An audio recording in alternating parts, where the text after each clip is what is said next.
Just ask y'all a question. When y'all come up to me and tell me about my nigga cheating, do you really think I be hurt? He cheat, I cheat, we cheat, the motherfucking kettle, bitch.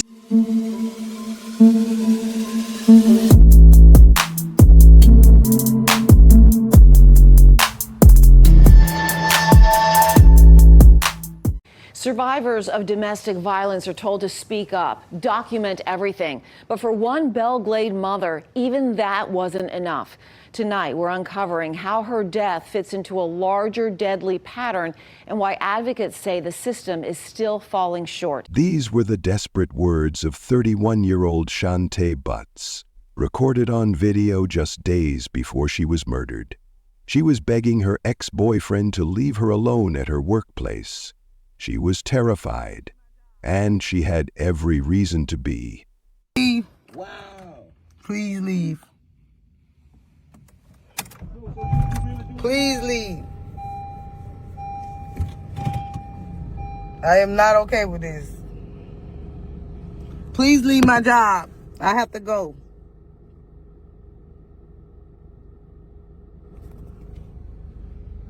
Shantay did everything right. She left her abuser, she called the police over and over, she documented every threat, every break-in, every violation. She got restraining orders, she pressed charges. She even fled to a hotel to hide from him.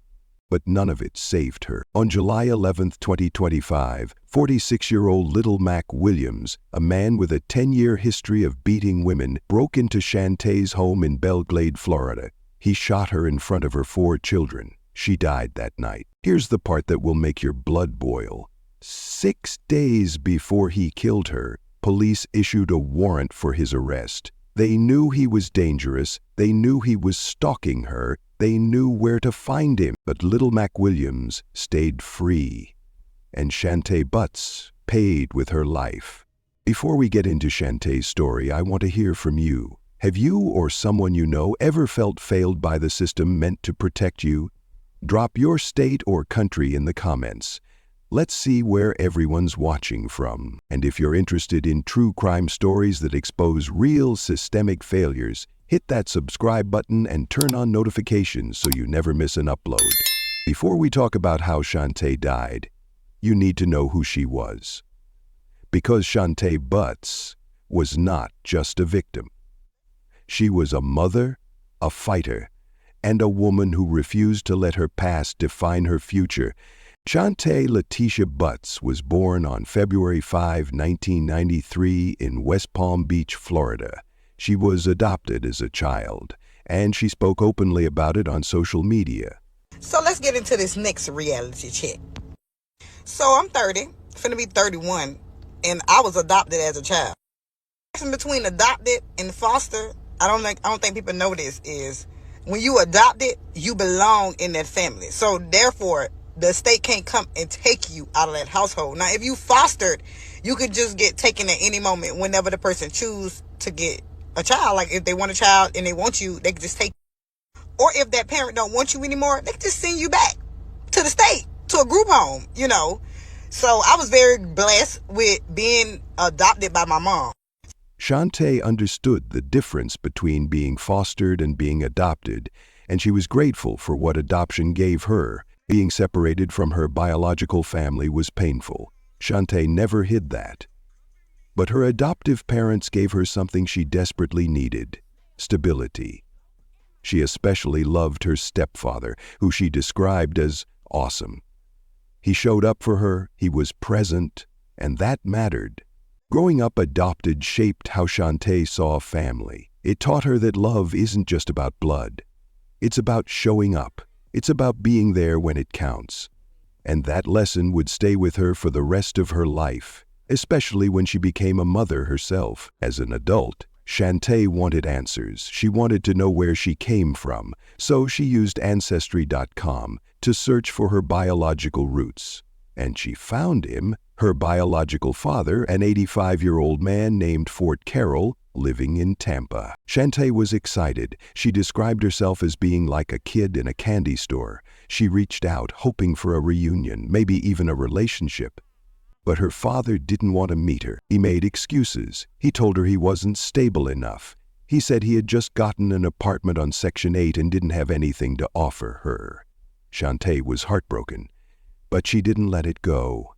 She called him back and told him exactly how she felt. Her father never stepped up. Months later, Shantay got another DNA match on Ancestry.com, a 24-year-old man. She thought it was a brother, but as she dug deeper, she realized the truth. Her biological father had slept with her aunt, her adoptive mother's sister, and fathered a child. The betrayal stung, but it also made Shantay more determined than ever to be the parent her children deserved. Shantay was a mother of 4 children. 2 of them were under the age of 6 when she died.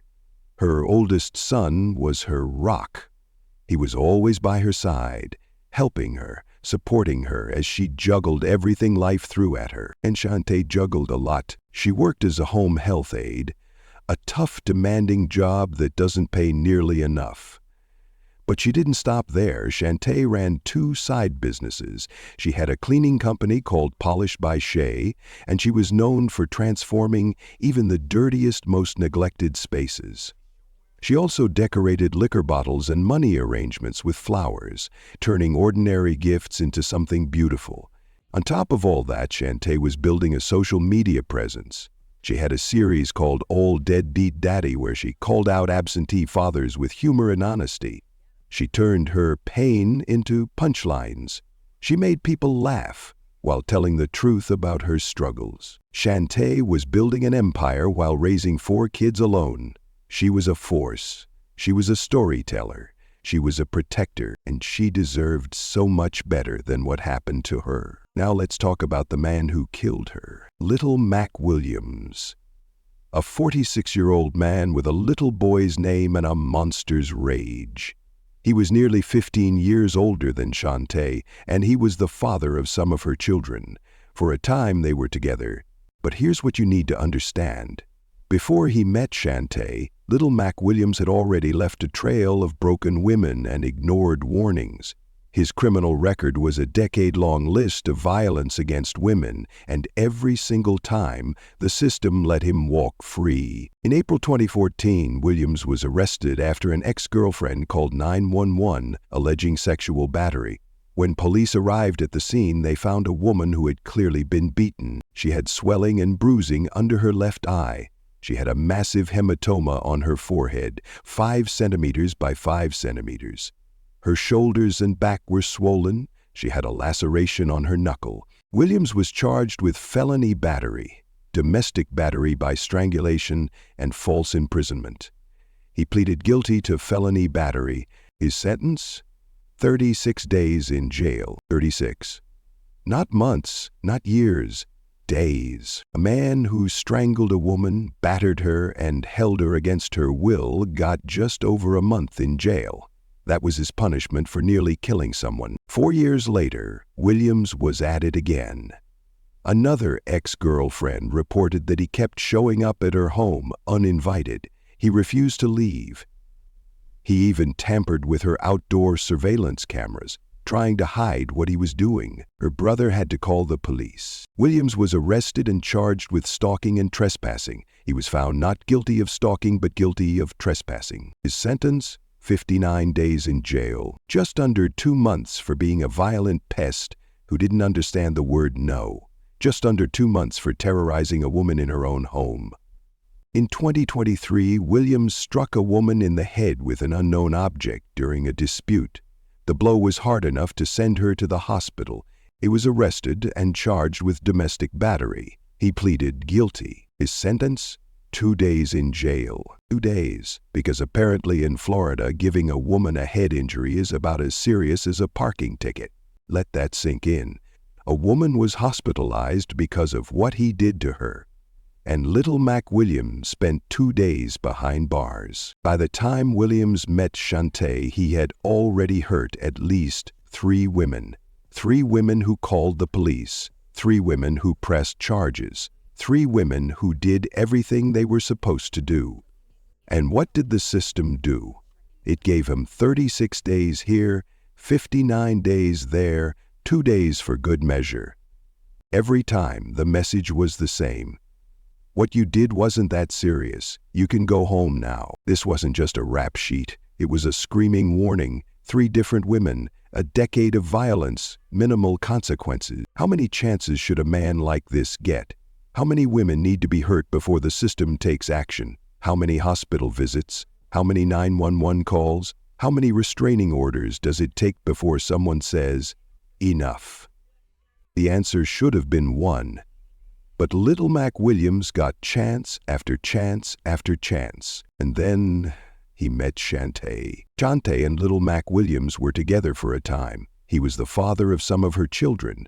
But Shantay eventually realized the relationship was toxic, and she made the brave decision to leave. In one of her videos, Shantay spoke honestly about what it's like to be with a man who doesn't contribute. We'll get with somebody who we know ain't shit, right? Just go through the motions, just being in our relationship because we so happy that somebody love us. But we can just love ourselves, if that makes sense. Take care of the household, do what we got to do, because in reality, we just not feeling like we housing a nigga. But in reality, we housing a nigga. And from the outside looking in, it looked like he's helping or contributing because your life is still going on the same way. He may be contributing to your life, but he ain't contributing to your bills. Shantay recognized the pattern. She left. She moved on. She even started dating someone new. But for Little Mac Williams, no was just a suggestion. And when he found out she had moved on, his rage exploded. On July 9th, 2024, the nightmare became real. Shantay called 911 and told deputies that Williams had forced his way into her Belglade home. He placed her in a chokehold and kicked her multiple times. She could barely breathe. She nearly lost consciousness. Her daughter saw the whole thing. Shantay tried to call 911, but Williams grabbed her phone and ran off when her daughter screamed. Deputies arrested Williams and charged him with domestic battery by strangulation, felony battery as a repeat offender, tampering with a witness, simple battery, and depriving access to emergency services. He pleaded guilty to the top 3 charges. His sentence? 157 days in jail and a no-contact order. Shantay might have breathed a sigh of relief. Finally, he would be locked up. Finally, she could have some peace. The no-contact order meant he wasn't allowed to call her, text her, come near her, or contact her in any way. But for Little Mac Williams, that order was just words on paper. He had already violated the law over and over again. He had already hurt multiple women and walked away with slaps on the wrist. Why would this time be any different? And it wasn't. By October 2024, Williams was back. Shantay called the police again, saying he wouldn't stop calling her. Witnesses saw him banging on her front door, refusing to leave. He was arrested for violating the same no-contact order he had already ignored. But once again, the consequences were minimal. He spent a short time in jail and was released. The system kept giving him chances. The system kept letting him go. And every time he walked free, Shantay's fear grew because she knew what he was capable of. And she knew the law wasn't going to protect her. In November 2024, Williams broke into Shantay's house again. He physically attacked her and stole her phone. This time he was charged with felony domestic battery. But somehow, the charge was reduced to a misdemeanor. He pleaded guilty. His sentence? 66 days in jail. At this point, Florida was basically handing out reward points for domestic violence. Think about it. Williams had now broken into Shantay's home twice. He had strangled her, he had kicked her, he had stolen from her. He had violated a no-contact order. And what did he get? A few months in jail, total. Shantay kept documenting everything. She kept calling the police. She kept pressing charges. She kept trying to use the system to protect herself. But the message coming back was loud and clear. We can't hold him. Every short sentence painted a target on Shantay's back. Every reduced charge told Williams he could get away with it. Every violated order proved the system was powerless to stop him. Shantay did everything she was supposed to do. She left, she called the police, she documented the abuse, she got restraining orders, she pressed charges, she testified, and none of it mattered. If you were Shantay, what would you do when the law consistently proved powerless? Where do you turn when the system designed to protect you keeps failing? Shante didn't have an answer. She just kept trying. She kept fighting. She kept hoping that maybe this time someone would listen. Maybe this time someone would help. And then came July 2025, the final chapter. I want to pause here for a moment, because this is where things get truly terrifying. What do you think should happen to repeat domestic violence offenders? Should one conviction be enough to keep them locked up permanently? Let me know your thoughts in the comments. And if you're finding this story as infuriating as I am, smash that like button. It helps more people learn about cases like Shantay's. Now let's talk about the final days of Shantay's life. By early July 2025, Little Mac Williams wasn't just harassing Shantay anymore. He was hunting her. On July 2nd, Williams broke into Shantay's home and stole a bottle of soda. But that wasn't the worst part. He stood at her bedroom window and asked her a question that made her blood run cold. "Are you missing your firearm?" Just days before, Shantay's gun had been reported stolen from her vehicle. The prime suspect?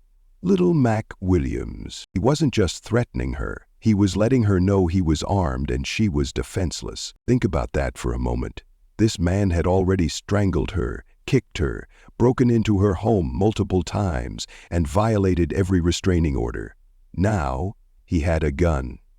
Her gun. And he wanted her to know it. Shantay was terrified. She knew what was coming. She could feel it. And she had no way to protect herself. On July 4th, Williams returned to Shantay's home, banging on doors and windows. The fear became too much. Shantay packed up her son and fled to a hotel in nearby Clewiston, desperate for a few hours of peace. But even at the hotel, she couldn't escape him. That same night, her doorbell camera started sending alerts. It was Little Mac, back at her house, messing with the camera itself. He was tampering with it, trying to disable it. He was removing the last barrier between him and a clear path to her door. Shantay couldn't even feel safe in a hotel room miles away.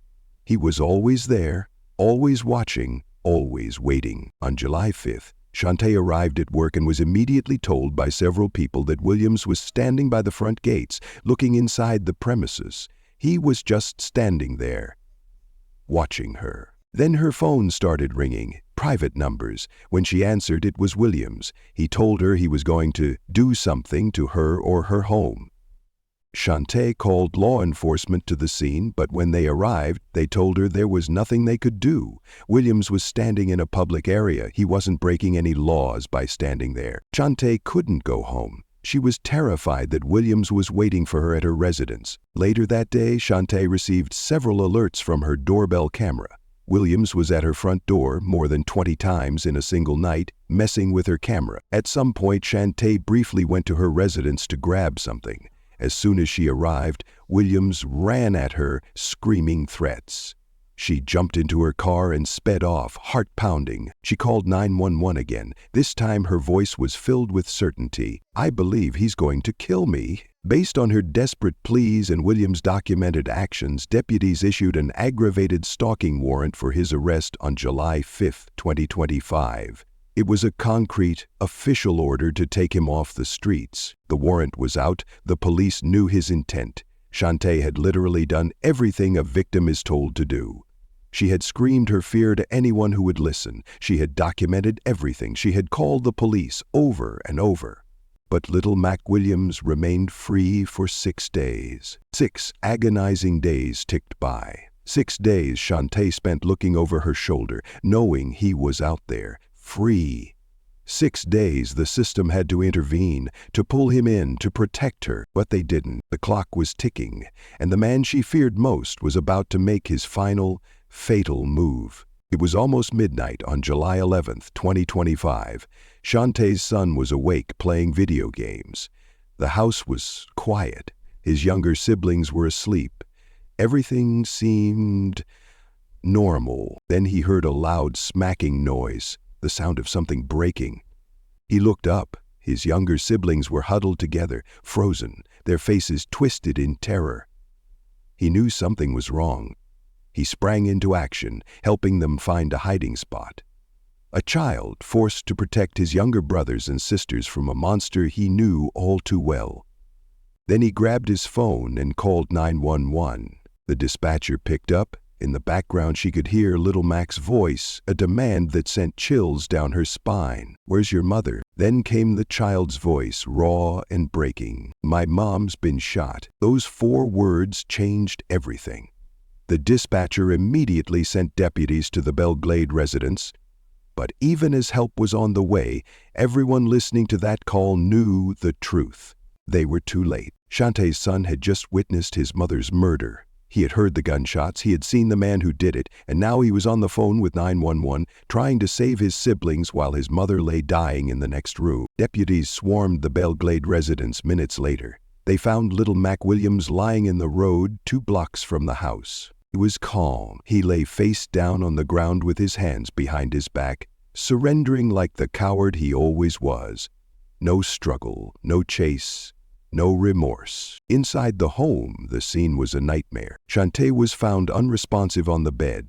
At 11:58 p.m., just 11 minutes after the 911 call, she was declared dead. Her current boyfriend was also there, shot in the chest. He was barely clinging to life.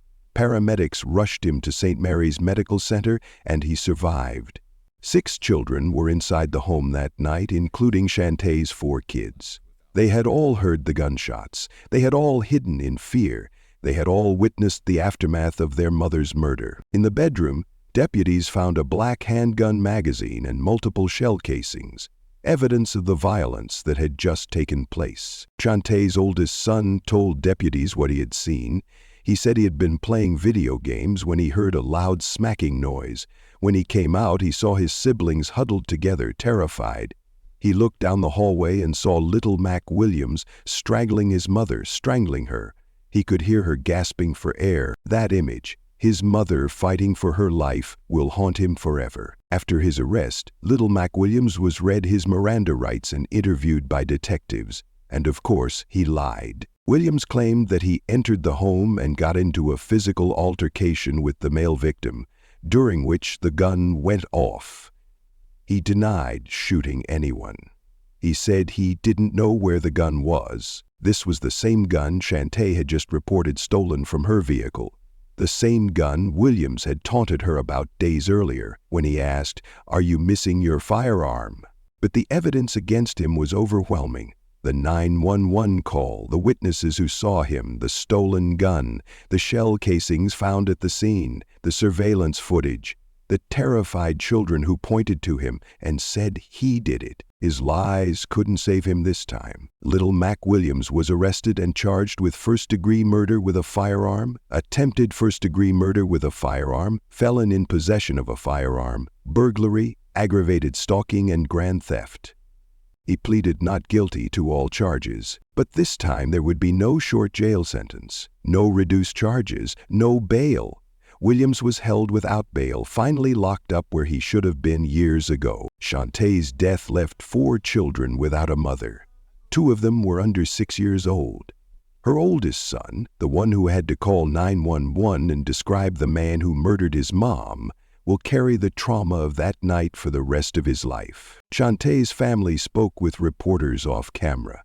They expressed how loved she was and how great of a mother she was. They said they want justice for Shantay and to spread awareness about domestic violence. The community of Belglade was left reeling. Shantay was a force, a worker, a hustler, a storyteller, a protector. She was building a life for her children. She was making something out of nothing. She deserved to live. She deserved protection. She deserved more than a body bag and a belated felony charge.